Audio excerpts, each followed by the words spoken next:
First, support of Donald Trump made you a Russian actor. Then Adam Schiff and Dianne Feinstein came out, claiming that those who want to know what's going on with their government are acting on behalf of Vladimir Putin. Finally, the narrative has mutated out of control, and Democrats are now alleging that Russia is using our own civil liberties against us.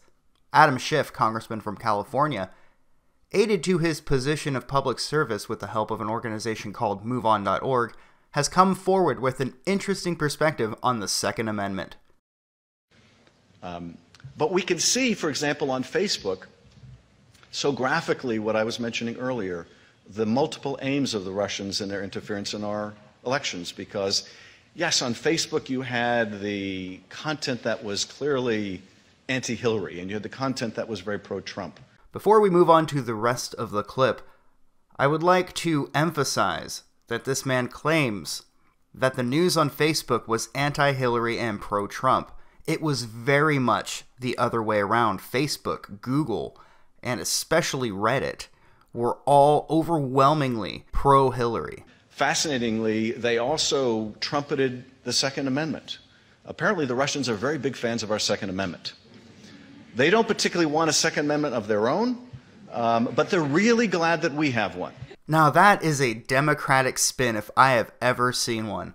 But I'll say this much. I think the most logical of adversaries would rather the population be disarmed rather than armed. We used to have McCarthyism, but now we have Schiffism. This is where everything that the mainstream does not like is categorized as Russian trolling. People like Schiff, Feinstein, and the others that engaged in this campaign of misinformation attempt to keep the population in the dark, and in regards to the memo, they failed.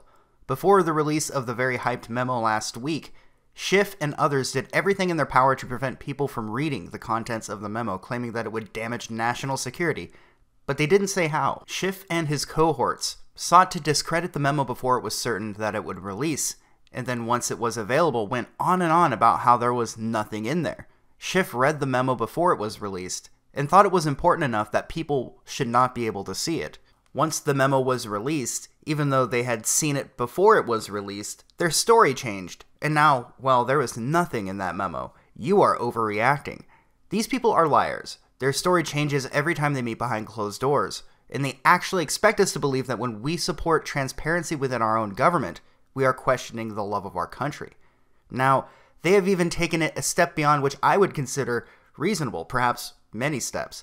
They are actually arguing that our constitutional rights are, in fact, supported by the government of Vladimir Putin. What's next? Free speech advocates are agents of the Russian government? At this point, I would not doubt that that story is coming.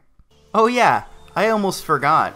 Apparently, Adam Schiff has a sister, and that sister is married, or was married, to a man named Robert Soros.